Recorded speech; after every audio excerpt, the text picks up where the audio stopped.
नमस्कार students, how are you. My name is Ashish Modi. फिर से मैं मोदी क्लासेस में आपका स्वागत करता हूँ। दोस्तों, मैंने कई सब्जेक्ट के वीडियो रख लिए हैं डिप्लोमा थर्ड सेमेस्टर मैकेनिकल के। ठीक है, आज एक नया सब्जेक्ट अप्लाइड मैकेनिक्स, जिसमें बहुत सारे चीज रिपीट हो गए। कौन से सब्जेक्ट के थियरी ऑफ मशीन जो टॉम के पार्ट 1 पार्ट 2 मैंने डाला है, उसके कई सारे टर्मिनोलॉजी इसमें रिपीट हो गए। ऑलरेडी पार्ट 3 पार्ट 4 में भी कई सारे, जैसे मशीन क्या है, मैकेनिज्म क्या है, वो सब इसके साथ रिलेटेड है। तो आई रिक्वेस्ट यू, आप सारे सब्जेक्ट को अच्छे से पढ़ें। तीनों टीम में सेम है, यानी थियरी ऑफ मशीन में भी सेम है, अप्लाइड मैकेनिक्स में भी सारी टर्मिनोलॉजी सेम है। अब देखो यहाँ पहली इस चैप्टर में, मतलब सब्जेक्ट में अप्लाइड मैकेनिक्स है। ठीक है, पहला एक इंट्रोडक्शन आपका हम आज ही स्टार्ट कर देते हैं without waste of the time. यहाँ पार्ट 1 में आपको क्या मिलेगा? पार्ट 1 में आपको मिलेगा जो फर्स्ट चैप्टर है मैकेनिक्स के बारे में इंट्रोडक्शन। ठीक है, वो हम आज डिस्कस करेंगे। पहले तो इंट्रोडक्शन में मैकेनिक्स क्या है भाई? तो पहले तो अप्लाइड मैकेनिक्स क्या है? इट इज द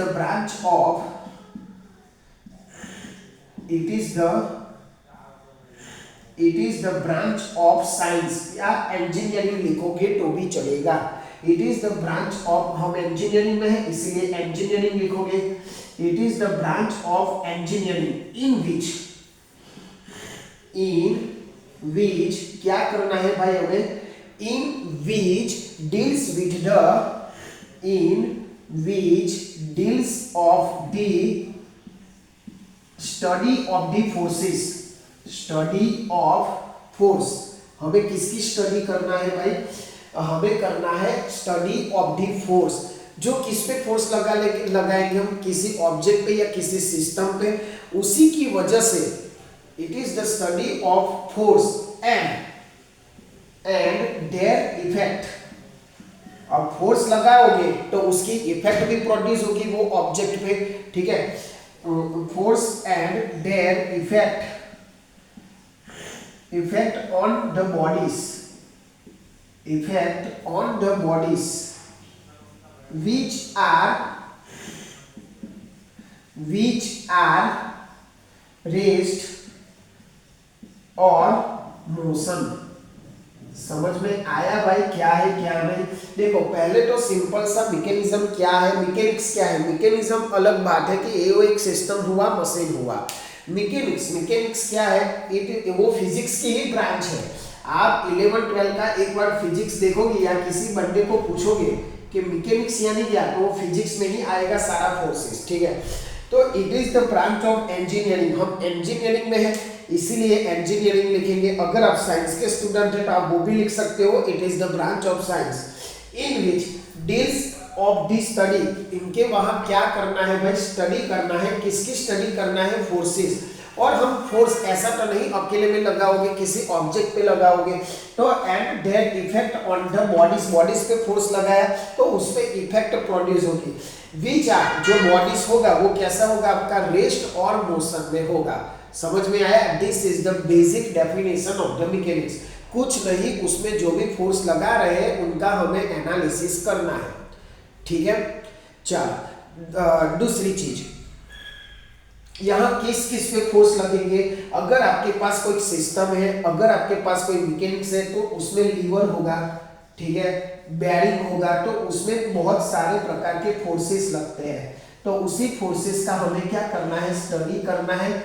ऐसा नहीं कि इन दोनों चीज में, सारे मशीनों में कुछ न कुछ होता है जिसमें बहुत सारा मैकेनिक्स यूज होता है, तो वो सब इस सब्जेक्ट में देखेंगे। ठीक है, यानी लीवर बेयरिंग पे जो भी फोर्स अप्लाई करेंगे उनके बारे में हमें क्या करनी है? स्टडी करनी है। ठीक है, समझ में आया? तो इतना आप अपनी कॉपी में, अपनी नोटबुक में कॉपी करो कि डेफिनेशन क्या है और उसमें हमें क्या करना है।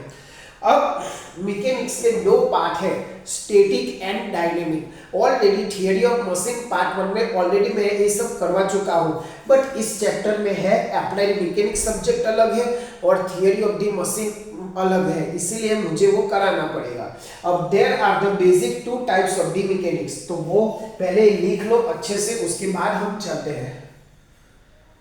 फटाफट लिख लो, उसके बाद हम मैकेनिक्स के type there are the two types of the mechanics.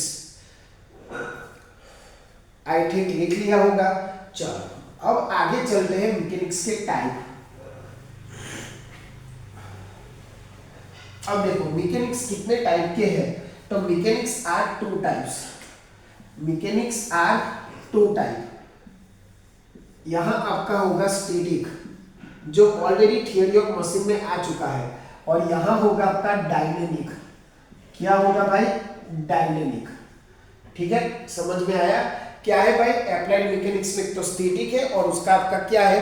Dynamic है। गुजराती में कहेवाय स्थिति शास्त्र। गुजराती में શું કહેવાય છે? સ્થિતિ શાસ્ત્ર। અને આમાં કહેવાય તમારું ગતિ શાસ્ત્ર। चलो ठीक है। अब स्टैटिक यानी आपको पता होगा कि फोर्स तो दोनों में अप्लाइड करना है। ठीक है, मतलब क्या करना है? फोर्स तो दोनों में अप्लाइड करना है, बट यहाँ फोर्स किस पे प्रोड्यूस करना है? Force on applied. दोनों में फोर्स तो अप्लाइड करना है, पर कैसी बॉडी पे अप्लाइड करना है? तो स्टेडी बॉडी पे। Force on applied steady body, जो स्टेडी है, मोशन में नहीं है, स्टेडी ऑब्जेक्ट और बॉडी। जैसे कि मैं ले लूं डैम, जो हमारा डैम होता है ना पानी वाला, अभी मॉनसून बहुत चल रहा है तो डैम बाय वाटर, तो डैम में जो वाटर भरा हुआ है तो वाटर उसकी दीवारों पे क्या कर रहा है? फोर्स लगा रहा है, तो वो एक हो गया। डायनेमिक में क्या आएगा? वो भी सेम टू सेम। क्या होगा भाई? Force on applied motion object, उसमें भी फोर्स ही लगा रहा है। फोर्स ऑन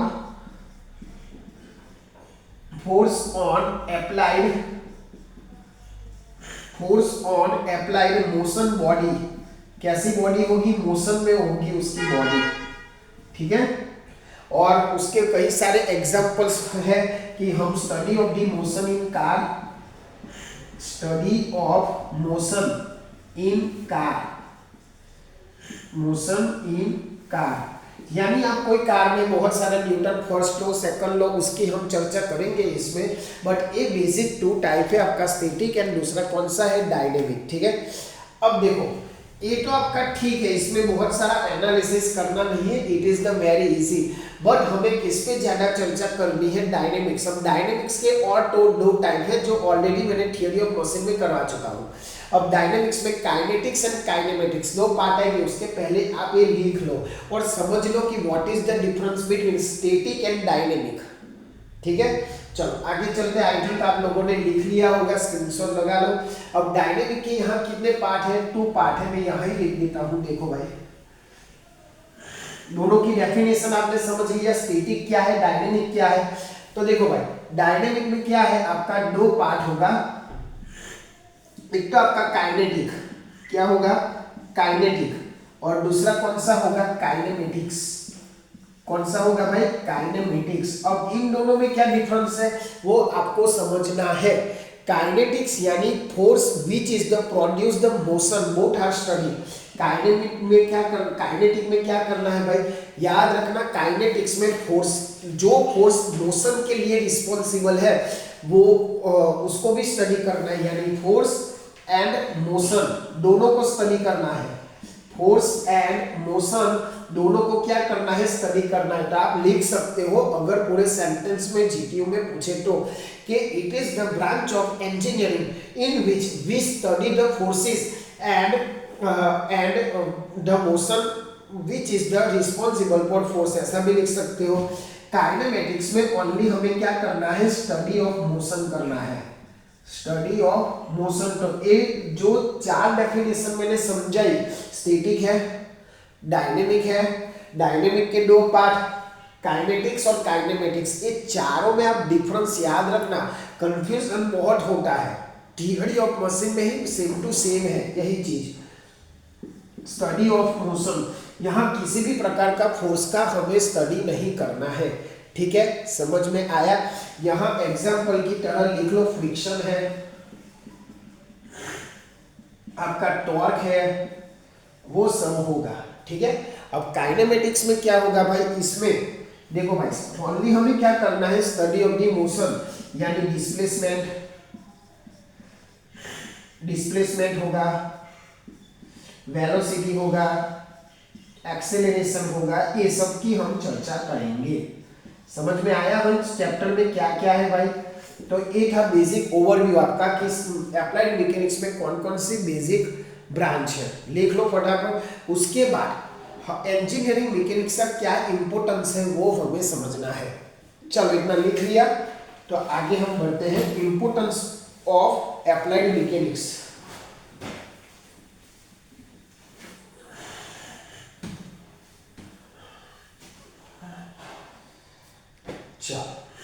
इंपोर्टेंस ऑफ, इसका इंपोर्टेंस क्या है? तो इंपोर्टेंस ऑफ अप्लाइड मैकेनिक्स, ये सब चीजें आपको इंटरव्यू वाइवा में भी पूछा जा सकता है। भाई अप्लाइड मैकेनिक्स का क्या काम है, क्या विदाउट अप्लाइड मैकेनिक्स आपको नहीं चलेगा, तब आपको ये सब समझ में आएगा। ठीक है, इट इज हेल्प टू, तो आपको क्या आंसर देना है? It is help to. अब देखो मैंने बोला उसके पहले ही कि अप्लाइड मैकेनिक्स क्या है? It is the branch of the engineering in which हमें क्या करना है? बहुत सारे फोर्सेस लगते हैं, उनकी स्टडी करना है। तो यहाँ वही है importance of the applied mechanics में, वही है कि फ्रॉम दिस ब्रांच हम फाइंड कर सकते हैं, क्या फाइंड कर सकते हैं? Which type, it is help to find which type and how much forces are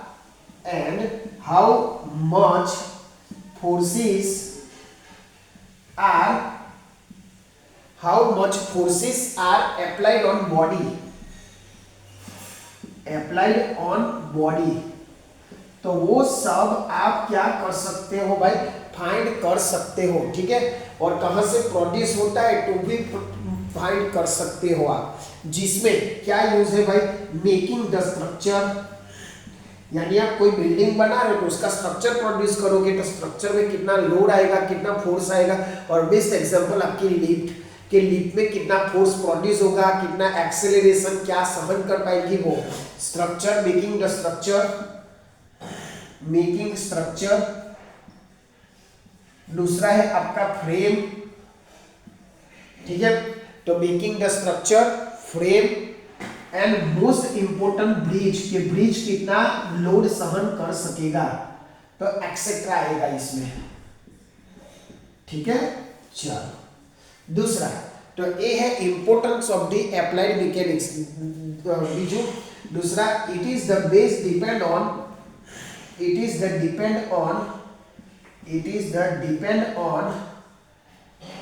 making the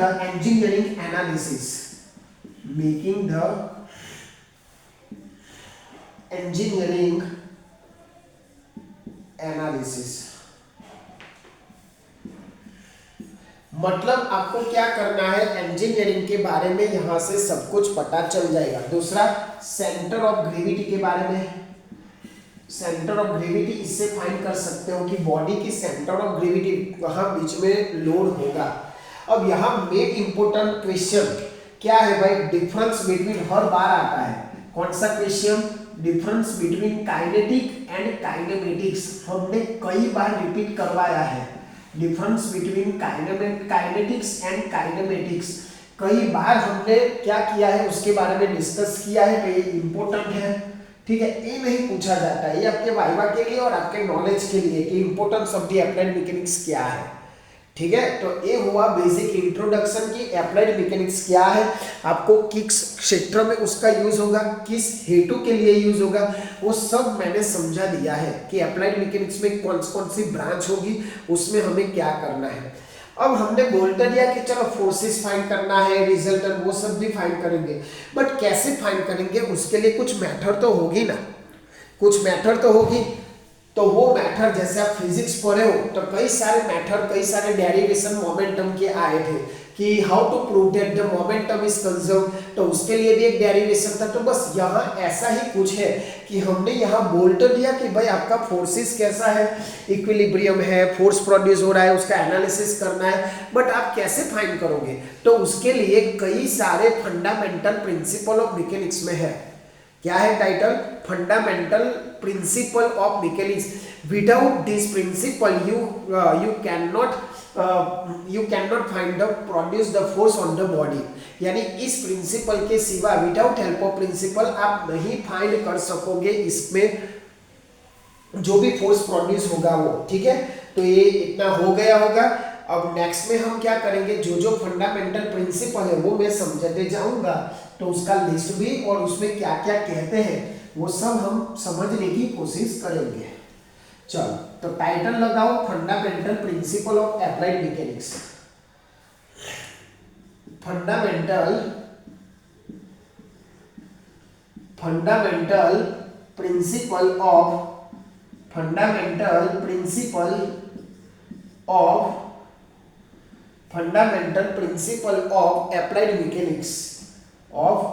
mechanics. अब देखो दोस्तों, कई लोग क्या लिखते हैं, अब यहाँ छोटी छोटी चीज ध्यान रखनी है।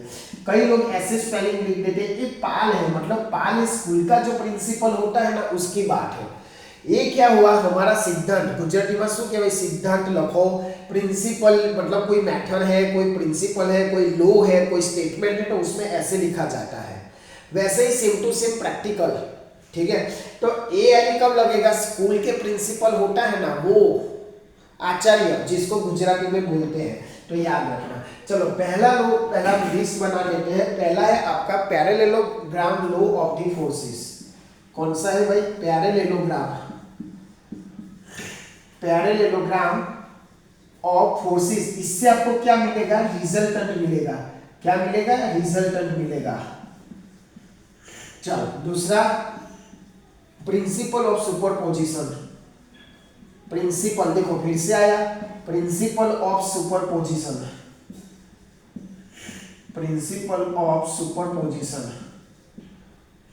तीसरा, बहुत सारे लॉज है। तीसरा है प्रिंसिपल ऑफ ट्रांसमिबिलिटी।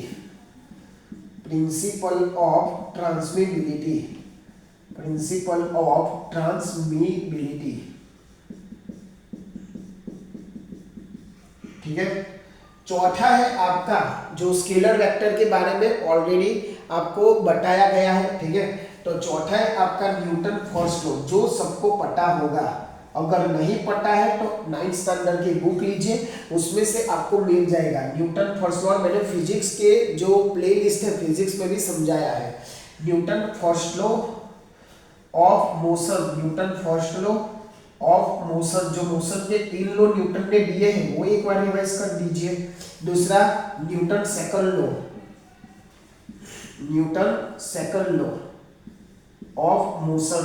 ये सब प्रिंसिपल, मतलब जो फंडामेंटल प्रिंसिपल मैंने यहाँ बोला ना, ऐसे नहीं लिखा, ये सब आपके दिमाग में होना चाहिए कि कितने प्रिंसिपल है अप्लाइड मैकेनिक्स में, तो आप एग्जांपल सॉल्व कर सकोगे, बाकी नहीं कर सकोगे।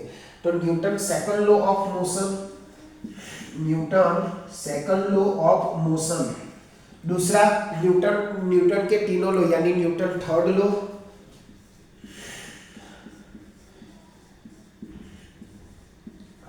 Newton's third law of motion. ठीक है, एक हुए आपके बेसिक प्रिंसिपल, ठीक है, समझ में आया। उसके अलावा आपको स्केलर क्या है, वेक्टर क्या है, फ्रिक्शन क्या है, टॉर्क क्या है, वो सब बेसिक डेफिनेशन आपको आनी पड़ेगी। दूसरा, हमने ऑलरेडी फिजिक्स में सीखा है, क्या सीखा है, fundamental unit and derived unit, ठीक है, वो भी आपको पता होना चाहिए। चलो, अभी मैं क्या डिस्कस कर लेता हूँ, ये वाला Newton first law of the motion, Newton second law and Newton third law, ठीक है। जो 3 है वो डिटेल में मुझे समझाना पड़ेगा कि पैरेललोग्राम क्या है। यहाँ से हम क्या फाइंड कर सकते हैं, रिजल्टेंट ऑफ फोर्सेस। क्या फाइंड कर सकते थे, रिजल्टेंट ऑफ फोर्स, के जितने भी फोर्स लगते हैं उसका रिजल्टेंट क्या है। सुपरपोजिशन वो समझाऊंगा, ट्रांसफॉर्मेबिलिटी वो भी समझाऊंगा। अभी हम थोड़ा डिस्कस कर लेते हैं first law of the motion. दोस्तों, आप लोग जब छोटे थे, ठीक है, तब ऑलरेडी आपने स्टैंडर्ड 9 में पढ़ चुके थे। क्या पढ़ चुके हो, Newton first law of the motion, जो आपको इनर्शिया के बारे में इंडिकेट करता है। किसके बारे में, इनर्शिया यानी जिसका मास ज्यादा उतना इनर्शिया ज्यादा। वो न्यूटन ने क्या कहा भाई, कि जब तक कोई बॉडीज को हम एक्सटर्नल फोर्स नहीं लगाओगे, ध्यान से सुनना, कोई भी बॉडी को आप एक्सटर्नल फोर्स नहीं लगाओगे तब तक वो रेस्ट में है तो रेस्ट में, और मोशन में है तो मोशन में। समझ में आया? मोशन है तो मोशन में रहेगा जब तक आप एक्सटर्नल फोर्स अप्लाई नहीं करोगे तब तक। अब इनर्शिया क्या है कि आप बस में बैठे हो, ठीक है, एकदम बस झटका के साथ शुरू करें तो आप क्या चले जाओगे, आपकी जो माथे का भाग है वो पीछे चला जाएगा, ठीक है। क्यों ऐसा? क्योंकि कोई भी ऑब्जेक्ट अपनी ओरिजिनल पोजीशन छोड़ने की कोशिश नहीं करेगा, वो अपनी ओरिजिनल पोजीशन बचाए रखने की कोशिश करेगा, इसलिए वो पीछे जा रहा है। वैसे भी दूसरे एग्जाम्पल, जब आप बस जा रही है, आप उसमें खड़े हो, ठीक है, अब बस एकदम से स्टॉप हो जाए तो आपकी बॉडी आगे चली जाएगी। क्यों भाई ऐसा? क्योंकि आपकी बॉडी मोशन में है और वो उसको कौन सा लो लगता है, इनर्शिया, वो मोशन में रहने की कोशिश करेगी, अपने ओरिजिनल जो पोजीशन है मोशन वाली उसको बचाए रखने की कोशिश करेगी, ठीक है। समझ में आया? तो यही चीज बताया न्यूटन साहब ने कि भाई जब तक आप एक्सटर्नल फोर्स अप्लाई नहीं करोगे तब तक आपकी बॉडी रेस्ट में है तो रेस्ट में, और मोशन है तो मोशन में रहेगी, ठीक है। This is the basic principle, उसमें कुछ रॉकेट साइंस नहीं है। अगर कोई भी दिक्कत हो तो फिजिक्स के प्लेलिस्ट में चले जाना, मैंने ऑलरेडी सब कुछ डिटेल में समझाया रखा है। सेकंड लॉ कौन बोलता है भाई? सेकंड लॉ मोमेंटम के बारे में है। सेकंड लॉ पहले तो किसके बारे में है भाई? मोमेंटम के बारे में है। किसके बारे में है?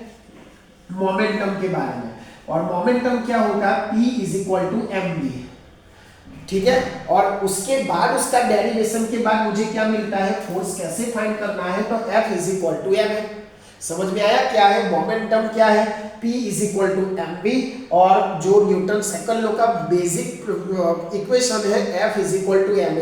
क्योंकि फर्स्ट प्रिंसिपल में ऐसा कुछ नहीं बताया गया कि how to find value of the force की वैल्यू कैसे फाइंड करें, वो फर्स्ट लॉ में किसी भी प्रकार का उल्लेख नहीं है। तो न्यूटन ने सेकंड लॉ दिया कि जिसमें हम मोमेंटम भी फाइंड कर सकते हैं और कितना फोर्स प्रोड्यूस होता है वो भी फाइंड कर सकते हैं। समझ में आया भाई ये चीज? तो फर्स्ट लॉ भी, सेकंड लॉ भी इंपॉर्टेंट, और थर्ड लॉ क्या है भाई? वो तो सबको पता होगा, action and reaction. Action and reaction, तो ये हो गए आपके Newton first law, second law. यानी आप जितना फोर्स लगाओगे वो बॉडी उतना ही रिएक्शन करेगा। आप किसी को एक स्टूडेंट को एक गाल पे मारोगे तो उतना ही फोर्स आपके हाथ पे भी लगेगा। तो यही चीज आपको समझाने के लिए Newton first law, Newton second law और न्यूटन थर्ड लॉ। समझ में आया क्या क्या इनर्शिया के बारे में, मोमेंटम और फोर्स की वैल्यू फाइंड करने के लिए। और तीसरा लॉ है थर्ड लॉ, जो एक्शन रिएक्शन, यानी फोर्स कौन सी डायरेक्शन में जा रहा है और उसकी इफेक्ट कौन सी डायरेक्शन में वापस आ रही है, ये आपको बताएगा थर्ड लॉ। यानी तीन लॉ तो इम्पोर्टेंट है ही, ठीक है, बट उसके अलावा आपके लिए क्या कौन से लॉ तीन है? Parallelogram, principle of the superposition and principle of the transmissibility, ये तो इंपॉर्टेंट है ही, ठीक है। और दूसरी चीज जो फिजिक्स में मैंने चलाया था, कौन सा चलाया था भाई? मैं थोड़ा यहाँ ऊपर बता देता हूँ। देखो, हमने फिजिक्स में क्या चलाया था? यूनिट के बारे में चलाया था कि यूनिट कितने टाइप के होते हैं? दो टाइप के, फंडामेंटल यूनिट और दूसरा आपका डिराइव्ड यूनिट, ठीक है। वो भी एक रिवाइज कर लेना ताकि मैं जो पार्ट 2 बनाऊं किसके अकॉर्डिंग, पैरेललोग्राम और ये तीन लॉ के अनुसार। और पार्ट 2 का हमारा चैप्टर 1 कंप्लीट हो जाएगा, उसमें कुछ रॉकेट साइंस नहीं है, बट आप ये रिवाइज करके आना क्योंकि ये फिर से नहीं समझा सकता। ऑलरेडी मैंने कई बार समझा चुका हूँ कि ये फिजिक्स में यूनिट आता है, यूनिट क्यों इंपॉर्टेंस है, स्केलर है, वेक्टर है, वो सब रिवाइज करके आना। फंडामेंटल यानी उसमें क्या होगा? फंडामेंटल में आपका कितना है आपको पता होना चाहिए। फंडामेंटल क्वांटिटी कितनी है? 7 है, ठीक है। 1 2 3 4 5 6 7 जैसी फंडामेंटल यूनिट है। कौन कौन सी? मास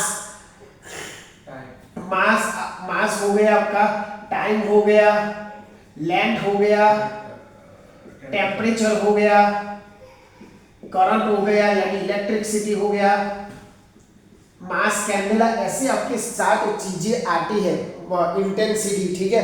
तो ऐसे आपको ध्यान रखना है उसका यूनिट के साथ डिराइव, यानी इन 7 में से उसको डिराइव करके हमें क्या करना है। दूसरी चीज यहाँ एक वो भी चीज है जहाँ FPS, MKS and SI unit, ठीक है। जो ब्रिटिश लोग हैं वो भी समझा देता हूँ। यहाँ जो ब्रिटिश है यूनिट में दूसरी चीज कहां से आई, ब्रिटिश। ब्रिटिश में कौन सा होगा भाई, ब्रिटिश सिस्टम में, ब्रिटिश में आपका एफपीएस होगा, याद रखना, फुट पाउंड सेकंड। दूसरा आपका एमकेएस, एमकेएस में क्या होगा भाई, एमकेएस में होगा आपका मैट्रिक सिस्टम थी,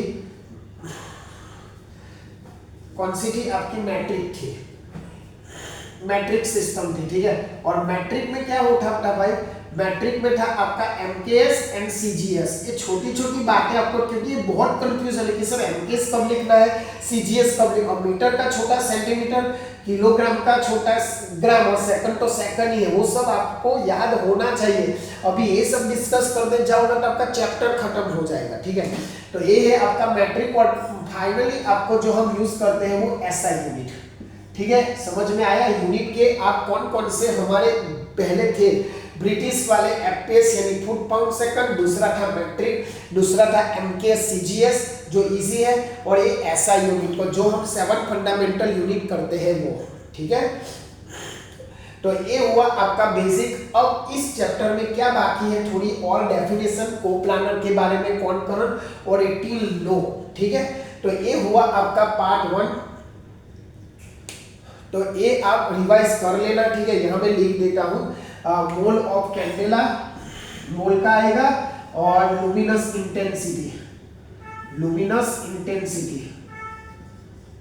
तो ये आपकी 7 फंडामेंटल यूनिट भी हो गया, ठीक है। याद रखना भाई ये सारी चीजें, ये हुआ आपका पार्ट 1 यहाँ कि जिसमें हमने सीखा अप्लाइड मैकेनिक्स के बारे में, मैकेनिक्स क्या है, उसका इंपॉर्टेंस रोल क्या है, उसमें हम क्या फाइंड करते हैं, वो सब काइनेमेटिक्स, मतलब उसके जो टाइप है, स्टैटिक है, डायनेमिक है, स्टैटिक में क्या होगा, डायनेमिक में क्या होगा, डायनेमिक के 2 पार्ट काइनेटिक एंड काइनेमेटिक, उसके बारे में डिस्कस किया, ठीक है। फिर ये सारे प्रिंसिपल आपको लिखना है, मैंने ऑलरेडी 4, 5, 6 ऑलरेडी समझा रखा है, और यहाँ शॉर्ट में भी लिखा है कि कौन कौन सा इंपॉर्टेंट है।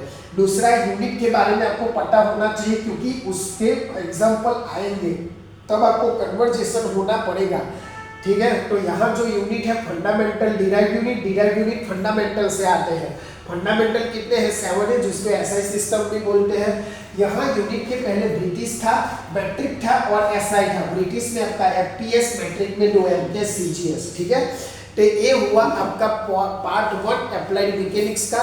आई होप आपको अच्छा लगा होगा, अच्छे से समझोगे, ठीक है। और आपके फ्रेंड्स तक भी पहुंचाओ कि जो अफोर्डेबल नहीं है और इनको कुछ भी समझ में नहीं आता है, और ऑलरेडी उनकी बैकलॉग है या कुछ भी समझ, और बीच से भी नजदीक में आ रही है भाई। तो आई रिक्वेस्ट यू, ये सब आप वीडियो 2-3 बार देखो तो अच्छे से समझ में आ जाएगा। अपने दोस्तों तक पहुंचाओ, चैनल को आगे बढ़ाओ, और कुछ भी डाउट हो तो दिए गए नंबर पे कांटेक्ट करें, कमेंट कीजिए। और हर बार की तरह आप ऐसा काम करो कि दुनिया करना चाहे आपके जैसा। जय हिंद, जय भारत।